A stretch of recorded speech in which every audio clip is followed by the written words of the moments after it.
बोल रहा है, होल्डिंग ने सब्सिडी को बेचा और सब्सिडी ने उसको आगे बेच दिया है, सब्सिडी ने उस एसेट को क्या कर दिया, आगे बेच दिया। तो end of the accounting year में कुछ बचा है क्या अनसोल्ड? तो क्या कोई अनरियलाइज प्रॉफिट बचा है क्या? नहीं। तो फिर उसको कुछ भी एलिमिनेट करने की जरूरत नहीं है। मैंने आपको कोई चीज बेची और वो ईयर एंड में आपकी बुक्स में दिख रही है, आपकी ईयर एंड में आपकी बुक्स में दिख रही है, मतलब आपने उसको आगे बेचा नहीं है। तो आप क्या करोगे, अपने में से एसेट को कम करोगे और मेरे में से प्रॉफिट को। बोलो हाँ या नहीं? स्टॉक रिजर्व टू असेट, क्या बात समझ में? या reserve to asset, PNL to asset, जो भी एंट्री हो जाएगी। हाँ या नहीं बोलो? यही दिया हुआ है, पढ़ो।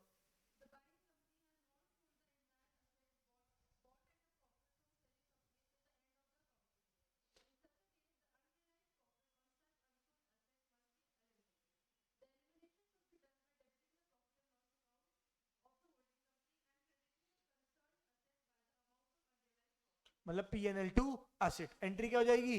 PNL to asset. कोई डाउट है क्या? प्रॉफिट को कम कर दिया और असेट को भी कम कर दिया। अच्छा सेम चीज लॉस में बेची हो तो असेट को बढ़ा देंगे, क्या हो जाएगी? Asset account debit to PNL, क्या हो जाएगी? Asset account debit to PNL. Elimination of, जो थर्ड वाला है, elimination of unrealise loss on asset transfer between holding company to subsidy company. दिख रहा है क्या? नीचे सीधे हाईलाइट वाला पढ़ लो, debiting concern asset account and crediting the profit and loss account of the holding company. नहीं आया? जो डब्बे में लिखा हुआ है, it may be noted that any difference of, it makes no difference कि होल्डिंग ने सब्सिडरी को बेचा है या सब्सिडरी ने होल्डिंग को बेचा है। हाँ या ना, फटाफट बोलो। अच्छा अब अगला क्या है? Elimination of intra group balances, मतलब कि मैंने तुमको लोन दिया, डेटर क्रेडिटर कोई भी बैलेंसेस एक दूसरे के हैं, तो intra group, with in group आप क्या कर दोगे? उनको एलिमिनेट कर दोगे। मेरे डेटर, तुम क्रेडिटर हो तो डेटर को हटा देंगे, वहां से क्रेडिटर को हटा देंगे। वही सारी बातें बोली हुई। हाँ या ना बोलो? रीड कर दो। कोई और रीड करेगा? हाँ कर दो।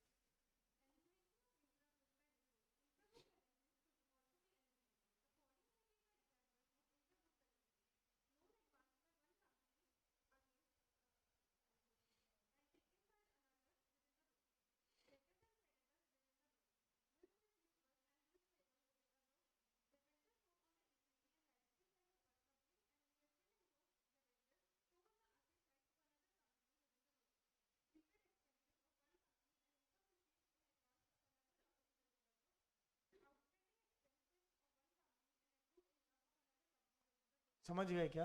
मतलब एक का debtor creditors bills receivable bills payable, loan लिया, लोन दिया, और क्या बोला? डिबेंचर और इन्वेस्टमेंट, क्या बात समझ में आ रही? और क्या बोला?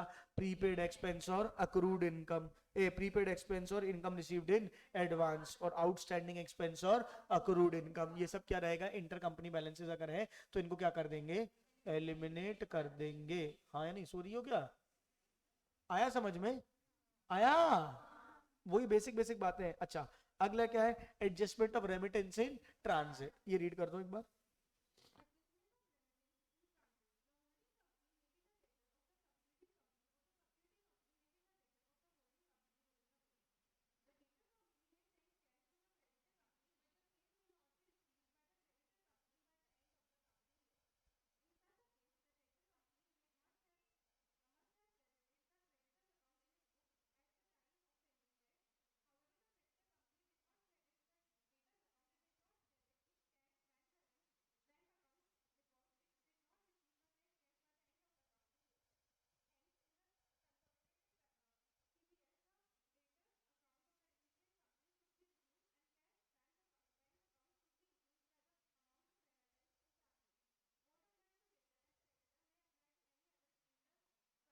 बैलेंसेस ऑल्सो नहीं समझ में आया? तुमने भेजा मुझ तक पहुंचा नहीं, लेकिन तुमने क्या कर दिया, कहीं ना तुमने मेरे को भेजा, तो मतलब तुम्हारे लिए मैं क्या था? तुम्हें चुकाना था मुझे, मतलब मैं लाइबिलिटी था, तुम्हारे में क्या था? क्रेडिटर। तो तुमने क्रेडिटर को क्या कर दिया? डेबिट कर दिया कि तुमने पैसे भिजवा दिए, पर मुझे पैसे मिले नहीं, तो मैंने डेटर को क्रेडिट नहीं किया, यानी डेबिट को क्रेडिट नहीं किया। तो अब मैं क्या करूंगा? ये मान लूंगा कि कैश मिल गया। क्या मिल गया है? कैश मिल गया है। अपने में कैश बढ़ा दूंगा, अपने में कैश बढ़ा दूंगा, और डेटर को क्या कर दूंगा? कम कर दूंगा। अब सेम बैलेंस आएगा और सेम बैलेंस को क्या कर दूंगा? एलिमिनेट कर दूंगा। एक एमसीक्यू आपने कर रखा था ना अभी, 60 और 90 वाला, वहां से 60 कम किए, यहाँ से 90, और 30 का कैश बढ़ा दिया था, याद है? अगर सोचो वो एमसीक्यू नहीं किया होता तो ये समझाने में भी कितनी दिक्कत जाती। आ रही बात समझ? तो कई बार क्या होता है ना, पहले एमसीक्यू और पहले प्रैक्टिकली समझ लो, उसके बाद थ्योरी पढ़ना तुमको क्या होता है? आसान होता है। हाँ या ना बोलो? चलो अगला पढ़ो। Treatment of debentures of subsidiary company by it's holding company. समझो, मेरे पास डिबेंचर है, मैंने तुम्हारी कंपनी में डिबेंचर्स में पैसा किया, मतलब मैंने डिबेंचर इशू किया कि मुझको लोन दे दो, और मेरी होल्डिंग कंपनी ने क्या कर दिया, मेरे डिबेंचर खरीद लिए। तो उसके कहां पे दिख रहा होगा, इन्वेस्टमेंट में, उसके कहां पे दिख रहा होगा, और मेरे कहां पे दिख रहा होगा, डिबेंचर्स में, हाँ या नहीं? तो कहीं ना कहीं वो कैंसिल होगा। अच्छा, मैं पूरी दुनिया, मेरे डिबेंचर से होल्डिंग कंपनी तो नहीं खरीदे होंगे, सबने खरीदे होंगे, मैं सबको इंटरेस्ट पे करूंगा, लेकिन जो मेरी कंपनी उसको इंटरेस्ट पे करूंगा, तो मेरे लिए इंटरेस्ट क्या होगा, एक्सपेंस, और उसके लिए इंटरेस्ट क्या होगा, इनकम। हाँ, तो वो इंटरेस्ट एक्सपेंस और इंटरेस्ट इनकम भी क्या हो जाएगा, आपस में एलिमिनेट हो जाएगा। सबको पे करेंगे तो बाकी सबको इंटरेस्ट एक्सपेंस टू कैश करेंगे, है ना, बाकी, और यहाँ पे कैश ना देके हम ट्रांजैक्शन क्या कर देंगे, सेट ऑफ कर देंगे या एलिमिनेट कर देंगे। नहीं समझे कि समझ गए? पढ़ो किसने, कोई और को बोलूं, कौन पढ़ेगा? चलो मैं पढ़ देता हूँ, काम करता हूँ। Treatment of debentures of subsidiary company held by the holding company. The debenture of subsidiary company will be added to the debenture of holding company. The debentures of subsidiary company will be added to the debentures of holding company. However, if SIP debentures of subsidiary company are held by the holding company, then paid up value of such debenture held will be eliminated from the aggregate debenture of both the companies to be shown on the equities and liabilities side. Equities and liability side of the consolidated balance sheet. मोटा मोटी दोनों side से क्या कर देंगे, eliminate कर देंगे।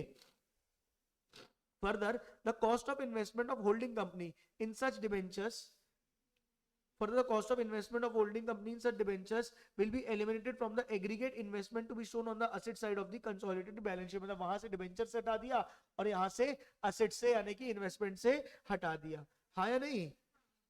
The difference between the cost of the investment and the holding company in such debenture and the paid up value of debenture of the subsidiary will be either profit or loss on debenture held, which will be added to or deducted from the balance of profit and loss account of the holding company to find out the closing balance of the consolidated profit and loss account of the holding company to be taken consolidated balance sheet.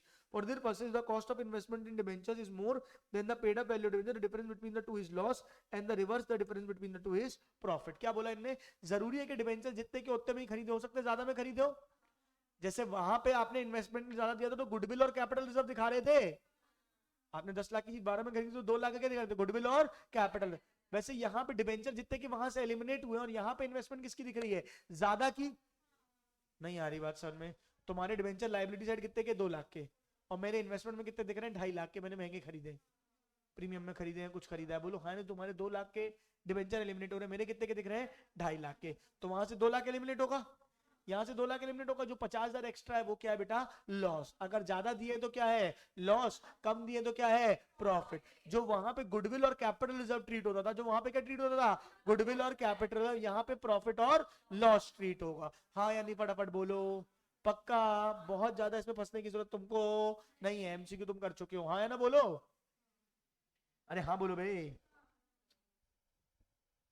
ये सब पढ़ लोगे, बस वही सारी बात है। Treatment of debentures holding company held by subsidiary. चलो एक काम करो, ये वाला रीड करो, treatment of debentures of holding company held by the subsidiary company. The paid up value of debenture and cost of investment will be eliminated as above. The difference between the paid up value of debentures and the cost of investment will be taken in the analysis of profit of the subsidiary. वही बात है कि जो difference है वो कहाँ जाएगा, profit या लॉस में। कहाँ जाएगा, प्रॉफिट या लॉस में, हाँ या ना? बोलो, नहीं आया? अगला, elimination of mutual contingent liability. वही मतलब है, एक लायबिलिटी नहीं है, कौन सी लायबिलिटी है, कंटेंजेंट लायबिलिटी, लेकिन म्यूचुअल है, मुझे आपको चुकाने की लायबिलिटी आगे चल के आ सकती है। दोनों नोट्स टू अकाउंट्स में दिखाते हैं, कहां दिखाते हैं, नोट्स टू। तो नोट्स टू अकाउंट से भी क्या कर देंगे, एलिमिनेट कर देंगे। मॉरल ऑफ द स्टोरी क्या है, हर म्यूचुअल ट्रांजैक्शन को क्या करना है, एलिमिनेट करना है, चाहे ऐसे चाहे वैसे। क्लियर है? All clear? Contingent liability in respect of bills drawn by holding company, subsidiary company upon the subsidiary company, holding company, and the discounted is eliminated. For example, suppose H Limited is the holding company of S Limited is the subsidiary company. H Limited may draw a bill on S Limited and hence the bills receivable of H Limited and the bills payable of S Limited. मतलब एक का क्या होगा, bills रिसीवल, दूसरे का क्या होगा, bills payable. एक क्वेश्चन किया हमने ऐसा, हाँ या नहीं? बोलो, in such case if H Limited discounts the bill receivable with the third party, say bank, the contingent liability of H Limited and S Limited in respect of bill discounted should be added from the total, should be added and from the total the bills accepted by S Limited which have been discounted by S Limited should be deducted by mutual contingent liability. मतलब क्या करेंगे, जो bank को देना है उसको हम liability मानेंगे और बाकी क्या कर देंगे, एलिमिनेट कर देंगे, हाँ या नहीं. The same process will be adopted S limit, मतलब एस ने अगर एच को दिया तो सेम प्रोसेस रहेगा, हाँ या ना, फटाफट बोलो. नहीं आया पक्का.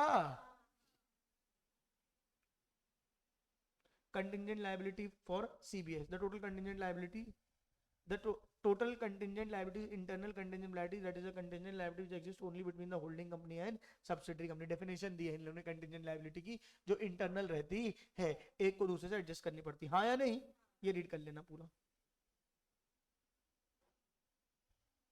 दूसरा क्या है, revaluation of fixed assets subsidiary treatment thereof. अगर रीवैल्यूएशन होता है तो क्या होता है, इसका मैं सीधे एक क्वेश्चन करा दूं क्या. एक काम करो, कौन सा, मैं पूरा कराऊंगा अभी, मैं बस ये चाह रहा हूं एक काम करो, ये वाला एक बार रीड कर लो पहले अभी.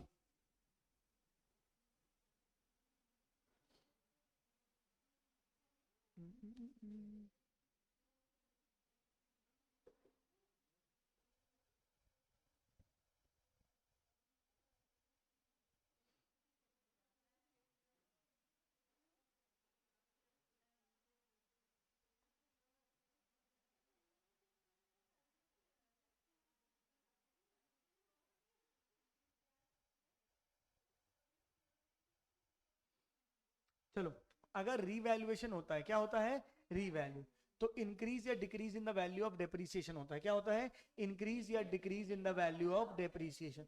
उसको कैसे ट्रीट करते हैं एक बार देखते हैं, फिर अपन आगे बात करेंगे, ठीक है. देखो क्या दिया है, following is the balance sheet of P limited and subsidiary Q limited as on 31 March 17. दिख रहा है क्या, इक्विटी शेयर कितने के हैं, 16 और 4. प्रॉफिट एंड लॉस कितना है, 2 और 80. एक्सटर्नल लायबिलिटी कितनी है, 30 और 19-20. इक्विपमेंट कितने के हैं, 10 और 380. Investment 3600 equity shares on Q limited on 1 अप्रैल 20 कितना है, 5,60,000. तो सबसे पहले तो ये बताओ कितने परसेंट होल्डिंग है,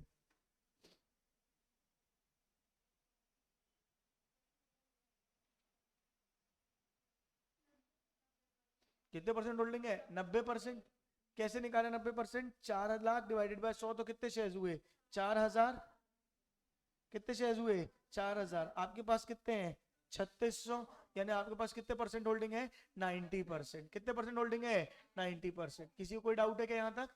फिर क्या बोला उन्होंने, on 1 April 17 PNL account of Q, क्या क्या क्या, PNL account of Q showed a credit balance of 32,000 and equipment of Q Limited was revalued by P Limited. क्या क्या क्या, equipment of Q Limited was revalued by P Limited 20% above its book value of rupees.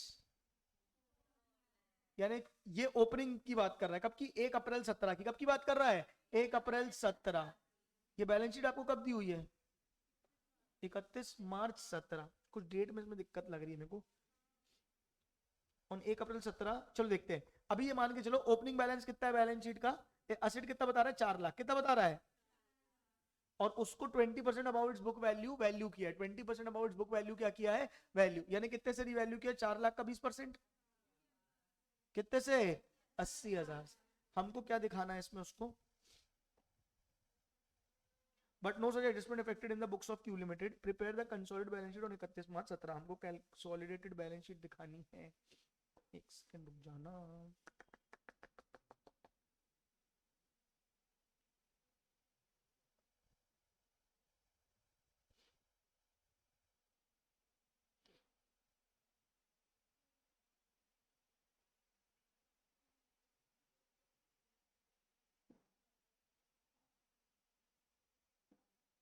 इसमें जो main चीज सिखानी है बस वो बता दूं. देखो हाँ, क्या बोला, एक चीज जो किया है इनका सोल्यूशन मैं एक एक करके तुमको दिखा दे रहा हूं. पहले इनने प्री एक्विजिशन प्रॉफिट का ट्रीटमेंट किया. किसका, प्री एक्विजिशन प्रॉफिट. डेट की दिक्कत इसलिए यहाँ 1 अप्रैल 10 लिखा हुआ है, यहाँ क्या लिखा हुआ है, 1 अप्रैल 10, और यहाँ क्या लिखा हुआ है, 1 अप्रैल 17. पता नहीं क्या लिखना चाह रहे थे, कुछ गड़बड़ी है इसमें डेट की. अभी अपन मान के चल रहे हैं कि ये कुछ बीच की डेट होगी. 1 अप्रैल 17 का प्री एक्विजिशन प्रॉफिट कितना है, 32,000. प्री एक्विजिशन प्रॉफिट कितना है, 32,000. हाँ या नहीं, हमने परचेज कितना किया है 90%, तो इसमें 90% हमारा होगा, 10% किसका होगा माइनॉरिटी का, तो 90% यानी कितना हो जाएगा 32,000 का 90% निकालो 28,800 क्या हो गया माइनॉरिटी, सॉरी ये हो गया होल्डिंग का, ये किसका हो गया होल्डिंग का, और 3200 कितना हो गया माइनॉरिटी का, ये किसका हुआ प्री एक्विजिशन प्रॉफिट का। ऐसे ही करते हैं हाँ या नहीं बोलो, ये जाके कैपिटल में ऐड हो जाएगा, और ये जाके ये गुडविल कैपिटल रिजर्व के कैलकुलेशन के लिए ये जाके काय में ऐड हो जाएगा कैपिटल में, और ये अलग से माइनॉरिटी इंटरेस्ट में दिखेगा। हाँ अगला क्या है रीवैल्यूएशन ऑफ इक्विपमेंट, देखो कितना हुआ प्रॉफिट ऑन रीवैल्यूएशन, 4 लाख की चीज 20% ऊपर दिखी, यानी कितने की दिखी 80,000 का प्रॉफिट हुआ है, कितना हुआ है 80,000, इसका 90% होल्डिंग का, 10% माइनॉरिटी का, तो 72,000 किसका होल्डिंग का, और 8,000 किसका माइनॉरिटी का। हाँ या ना फटाफट बोलो। अच्छा अब हमको निकालना है मेन एडिशनल डेप्रीसिएशन, क्या निकालना है एडिशनल डेप्रीसिएशन। पहली चीज देखो कि ये डेप्रीशिएट होता कितने से है हर बार। ओपनिंग बैलेंस अगर मैं मानूं कितना था 20% about it's book value of rupees 4 lakh, यानी ओपनिंग वैल्यू कितनी, ओपनिंग बुक वैल्यू कितनी थी 4, अभी बुक में कितने का दिख रहा है 380, ये दिख रहा है कितने का दिख रहा है 380, ओपनिंग वैल्यू कितनी थी 4, क्लोजिंग वैल्यू कितनी है 380, यानी एक साल में कितना डेप्रीशिएट हुआ 20, एक साल में कितना डेप्रीशिएट हुआ 20,000, कितने परसेंट से डेप्रीशिएट हुआ निकाल सकते हो क्या 20,000 डिवाइडेड बाय 4 लाख इंटू 100,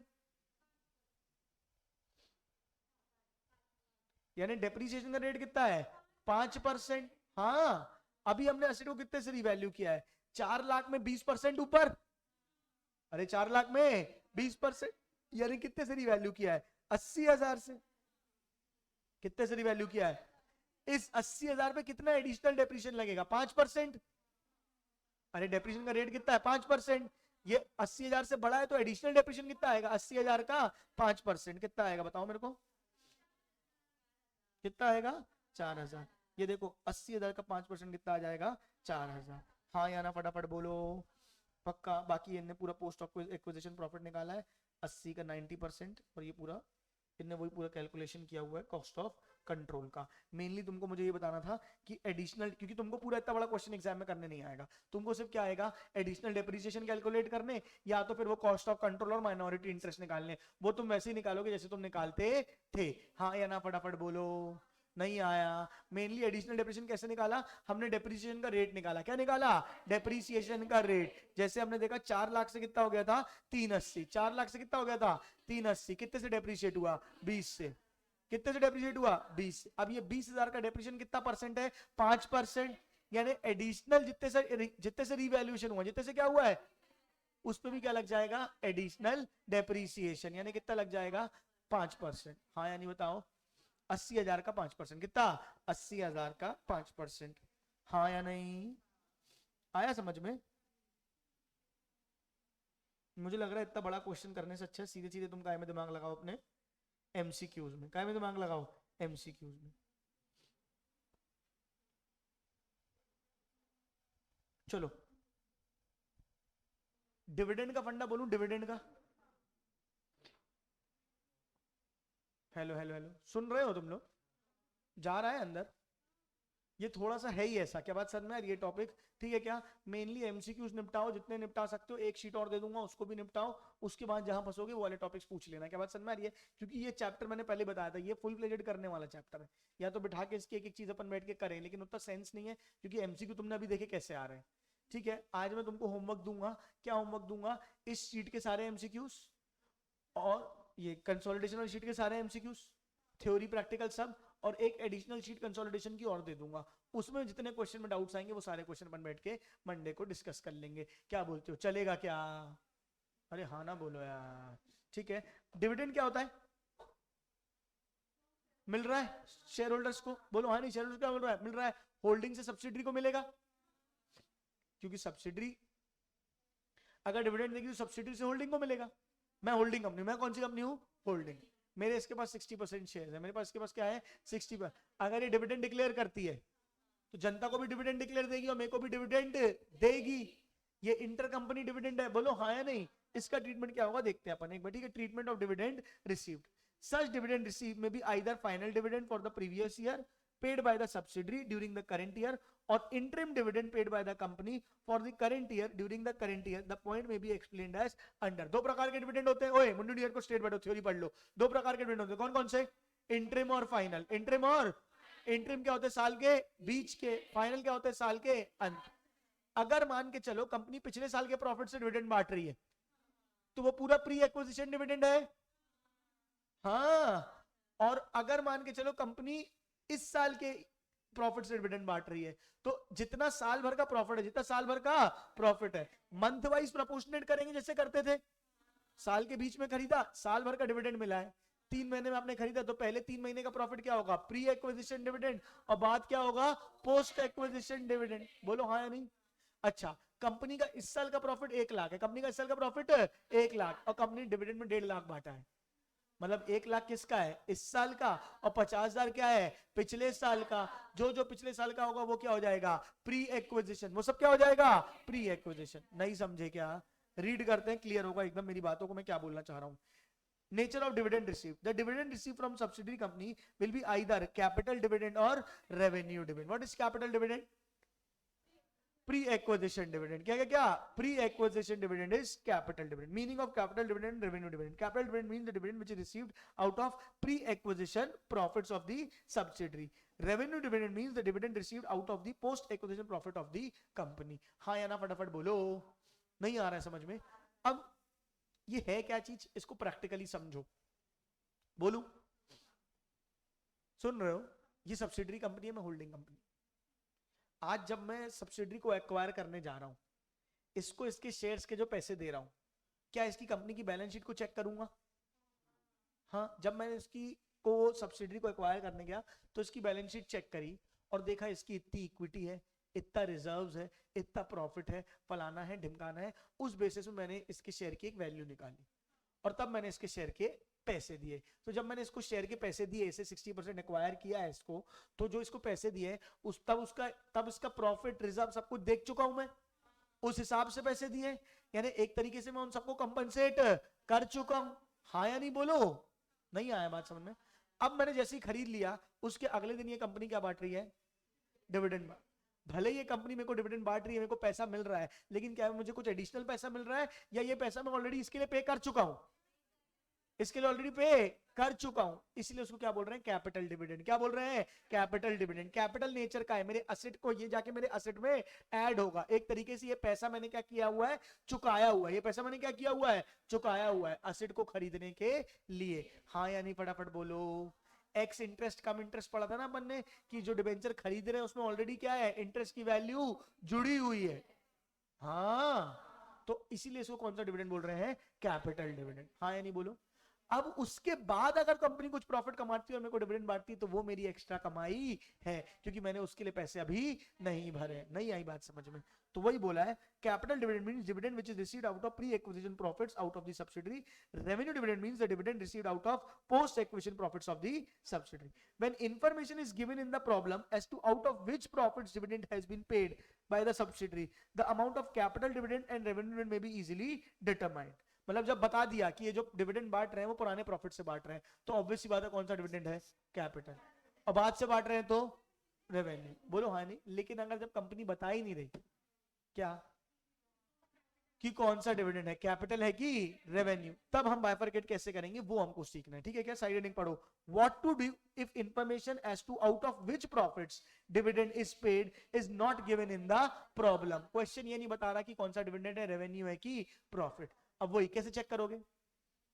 अगर पिछले साल के प्रॉफिट से ज्यादा डिविडेंड बांट रही है तो जितना पिछले साल का है वो कौन सा है? कैपिटल। और जितना एक्स्ट्रा है वो क्या है? रेवेन्यू। नहीं समझे? क्या लिखा हुआ है? In such a case, either of the following two assumptions may be made. Assumption number 1, dividend has been paid out of profit, current year's profit. क्या क्या? Dividend has been paid out of, assumption number 1, current year के profit से बांटा है तो। If it is assumed that dividend has been paid out of current year's profit and the dividend paid by the subsidiary is more than the current year profit, क्या है? Current year के profit से पे कर रहे हैं और जो प्रॉफिट है क्या है? कम है, और डिविडेंड क्या है? ज्यादा है। तो जितना करंट ईयर का प्रॉफिट है वो करंट ईयर, बाकी सब क्या है? Previous year. यानी क्या हो जाएगा? Capital dividend. तो वही बोला है, then the excess of dividend paid over current year's profit should be assumed to be paid out of the earlier year profit. Accordingly, depending on the date of acquisition, हम dividend को pre और post में बांट देंगे क्योंकि current year का है. The dividend shall be assumed to be paid out of pre-acquisition and post-acquisition profit. नहीं समझे कि समझ गए? For example, 1 जून को आपने खरीदा, बोलो हाँ या नहीं. इस साल का प्रॉफिट है 90,000. इस साल का प्रॉफिट कितना है? 90,000. आप 1/20 डिविडेंड बांट रहे हो, बोलो हाँ या नहीं. तो सीरीज ही बता, 30 तो किसका है? पिछले साल का. 90 को क्या करोगे? अप्रैल मई जून 3/12 और 9/12. हाँ या नहीं बताओ. जो 3/12 आएगा वो प्री रहेगा और ये 30, ये दोनों मिला के क्या हो जाएगा? प्री. और ये क्या हो जाएगा? पोस्ट. नहीं समझे हो कि समझ गए हो? हाँ या ना बोलो. इस साल का प्रॉफिट कितना है? 90. आपने डिविडेंड कितना बांटा? 1/20. तो 30 तो प्री है. 90 में तुमने 1 जून को एक्वायर किया था, तो 90 में 3 महीने का अप्रैल में जून 3 महीने का क्या है बेटा? प्री. और 9 महीने का क्या है? पोस्ट. तो जितना 3 महीने का आएगा वो प्लस 30, ये दोनों मिला के क्या हो जाएंगे? प्री. और ये पूरा क्या हो जाएगा? पोस्ट. नहीं आया कि आया? हेलो, पक्का आ गया? असम्पशन नंबर 2 क्या? Dividend has been paid out of earlier. अगर डिविडेंड को ये मान रहे कि अर्लियर प्रॉफिट से पे किया, कहां से पे किया है? तो पूरा ही क्या हो जाएगा? प्री. पूरा ही क्या हो जाएगा? प्री, यानी कि कैपिटल डिविडेंड. लेकिन अगर प्री से कुछ ज्यादा पे कर दिया तो वो क्या मान लिया जाएगा? करंट ईयर का. वो क्या मान लिया जाएगा? Current year. फिर उसको क्या कर देंगे? Date wise bifurcate. जैसे प्री ईयर का प्रॉफिट कितना था? 30. प्री ईयर का प्रॉफिट कितना था? 30. और आपने डिविडेंड बांटा है 50. डिविडेंड क्या बांटा है? 50. हम असम्पशन ले रहे हैं पहले आप पुराना पे करते हो. पहले क्या पे करते हो? पुराना. तो पुराना कितना हो जाएगा? 30. करंट ईयर कितना हो जाएगा? 20. इसको बांटोगे 3 और 9 में तो 30 प्लस 3 महीने का वो हो जाएगा तुम्हारा प्री. हाँ या ना फटाफट बोलो. नहीं आया? पक्का?